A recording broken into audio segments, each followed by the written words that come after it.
How's it going, guys? My name is Zach with the Movie Castle, and today we're going to be talking about a new Halloween horror movie. This one is called Natty Knocks. Just came out in 2023, directed by Dwight Little, who the front of the box will tell us is the director of Halloween 4. This movie stars Charlotte Fountain-Jardin, Thomas Robie, Noen Perez, but much more heavily advertised, Bill Moseley, Danielle Harris, and Robert Englund, Freddy Krueger himself. And yeah, I guess I should mention, this is kind of horror geek bait.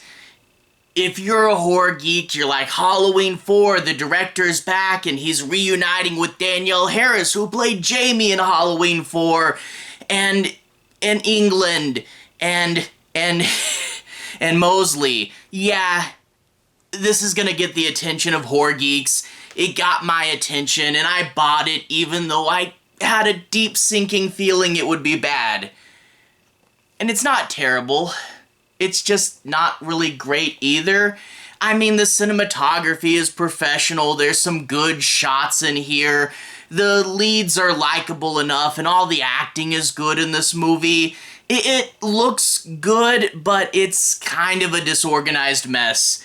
But first, let's address the elephant in the room. A cheap-looking DVD box, but with 3 big horror stars on the top. Yeah, they don't all have the biggest roles. We knew that was coming, right? Bill Moseley fans, good news. Out of the 3, he's in here the most. Bill Moseley plays the killer. He's giving it his all, and he's the best part of the movie, probably. Danielle Harris plays the mom, who gets shockingly few scenes. You think the mom would be a bigger part of the movie, and I wish she was. And then you get Robert Englund, who is basically a cameo in this movie. He has 2 scenes, and he gets to use his cool Robert Englund voice to narrate Natty Knocks' origin story. But yeah, 2 scenes, it's really more of a cameo, and you can't really call this a Robert Englund movie, but man, good to see him while he's there. The rest of the movie is kind of a mess. It starts out telling you it's going to be a witch movie. It's not, but that's put there at the beginning to confuse you. Then it seems like it's going to be a slasher movie, but it's not super gory, has surprisingly few kills, and just doesn't work great as a slasher movie. And then it seems like it wants to be a kids-on-bike adventure movie, which it kind of is, but don't expect Stranger Things. Really, this is mostly a sort of Fright Night-styled story where we know there's a killer in town, but no one will believe us and we have to do it ourselves.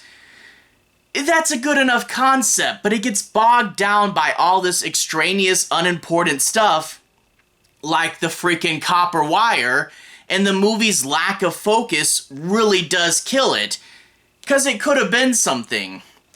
But there's so many plot points that all go in their own directions and don't matter. It's not great.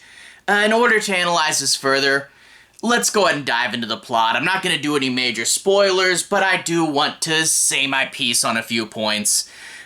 We open up with the Natty Knocks origin story. I mean, she's the title of the movie, right? We see she's a prostitute. Some wives burst in and say, "Burn the witch." Which is a terrible inclusion because it makes everything immediately more confusing. You see, the subtitle said 1970s. And I thought, did I read that wrong? But no, it's the 1970s and people are burning witches. Not the 1670s, the 1970s. That's immediately not very realistic. Secondly, this movie isn't a witch movie. Saying burn the witch right at the beginning gets me expecting a witchcraft movie. That's not what this movie is. Really, they're there because she's a prostitute, she has a black book of all their husbands' names, and they're afraid she's going to blackmail them. That's good enough. Cut the witch stuff out of this movie. It has nothing to do with anything. For the most part, the movie is a relatively realistic movie, and I mean, it would be totally stupid if there was a magical element that was introduced into it later for no reason. So for real, cut all the witch stuff. It is extraneous fat that this movie has too much of. Anyway, they burn her. Because, you know, witch. And we find out years later, Natty Knocks has become a legend. Natty Knocks 9 times. That's just her last name. Her origin story has nothing to do with doors, but her last name is Knocks. There's this little rhyme that you never really get to hear too well because people just kind of mumble it and go, oh yeah, that old rhyme. Say it a few times before you do that because I really have no idea what the rhyme is. And they have like her as a scarecrow and apparently they burn her. What does the town think happened? We're celebrating burning someone as a witch? And plus, halfway through the movie, Robert Englund finally tells us what her deal is. She was a former B-movie scream queen. When she got too old, she came back and became a prostitute. Her being a scream queen is a big part of her origin story, yet it's not told to us till the halfway or so point. And also, why is this such a mysterious legend? Why do you celebrate her death when she's a recognizable public figure? Mess. It's a mess. But, yeah, so she's a former scream queen. The killer, Bill Moseley, is going to be up in the attic of this house watching her old movies, which should be cool. We should get a bunch of old fake B movies from the 70s, right? No, we get like, they clearly shot like 5 minutes of this stuff, and it starts to get recycled pretty quick, sadly. But we also get one of the cooler elements of Bill Moseley's character. We see him stalking this girl, and he has in his vision film grain, like he's seeing this whole thing as a 1970s B movie. That would be cool, but it's just one scene and not where he kills anyone even. Like, you're taking the most interesting part of this movie and just barely doing anything with it. It's so frustrating. As I said earlier, Bill Moseley is a good actor. He's giving it his all. The part's not the best. Like at one point, and it's not a spoiler, it's on the back of the box, we find out he's a cop. We find out because he's just wearing a cop uniform in one scene.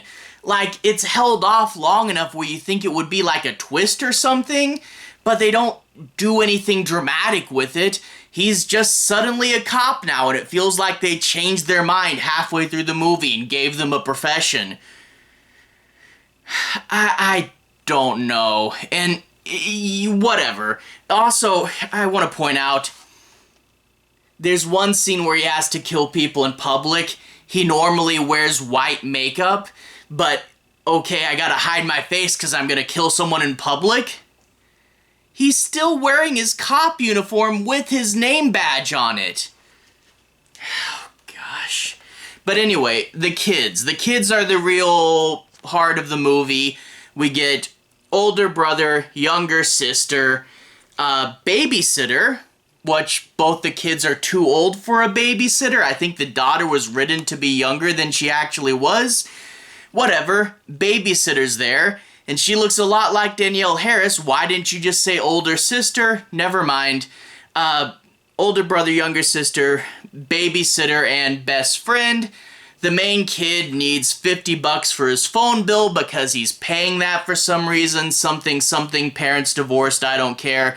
He needs $50, and his best friend says, hey, let's go skip school and steal some copper wire. And thus begins the copper wire saga. We get a way too long scene where they have to steal this copper wire from this guy, and they get it, and then they decide to go Natty Knock someone. And I'm like, okay, the copper wire is just an excuse for them to be out in the town when they're not supposed to, right? That's all you need the copper wire for. It already overstayed its welcome with the prolonged let's steal the copper wire sequence. But no, the copper wire in this movie just won't die. There's an unnecessary scene where the kid tries to sell the copper wire to someone and gets less money for it than he should. The younger sister, who was originally way too on board with, yeah, let's steal the copper wire, suddenly feels super guilty about it. And then the police show up, and the police are like, we gotta call about some copper wire. And it's brought up so many times. You really just needed half of that scene of the kids stealing it, and then never bring it up again. But so much of this movie is this flipping copper wire, and oh my gosh, it was just frustrating. But anyway, copper wire aside, they go to Natty Knocks someone, which is where you knock on someone's door 9 times. Woo, that's a ritual? Is she supposed to show up and kill you? I don't know. They knock on this door and look through the big glass window, and Bill Moseley is kidnapping someone. Yeah, not killing them, kidnapping them. There's not too many deaths in this film. You think it's part of slasher movie. There really isn't that many deaths. In fact, 2 characters you think die just get up for no reason. The movie doesn't need them. They have no further purpose to the plot, but let's reduce that body count. And I mean, one of the people who dies in this movie gets hit with an axe that was found inside of a Halloween haunted house, which would never be real, because don't mix real stuff with your Halloween stuff. I'm getting lost on a tangent. They know there's a real killer there. They try to call the police. It, of course, doesn't work. And it's a bit of a game of cat and mouse. But again, not really, because this movie doesn't have the focus to be a game of cat and mouse. And we keep getting lost on other unimportant things, when if they kept the script tighter, if they cut out all the fat, if they focused on just the plot of, I know there's a serial killer in town, but no one will believe me, that would have made the movie way better. But blah blah, copper wire, Natty Knocks. Honestly, the Natty Knocks thing does tie into the killer a bit with him watching the movie, but you could almost completely cut out Natty Knocks from this movie and it would probably have flowed better, and then you wouldn't get this weird, awkward title anyway. Yeah, the movie is just frustrating. It's not terrible, but it's an unfocused mess, and I really wish someone at top would have looked over the script and said, we need to trim the fat, and with all those freed up pages, defined what the movie is about more. Take out all the freaking copper wire. Don't call the movie Natty Knocks. Leave her in there a little bit just as an explanation or something. But just focus on the cat and mouse stuff, because that's really where the heart of the movie is supposed to be, and have him kill more people. I don't want to rant. I feel like I might just start ranting. Anyway, the movie isn't terrible. It's not great. It's fine. But if you need something to watch, it's okay. It's just kind of wasted potential. Anyway, to everyone who's watched so far, thank you for watching. To everyone who's liked and subscribed, thank you. You really are helping the channel out.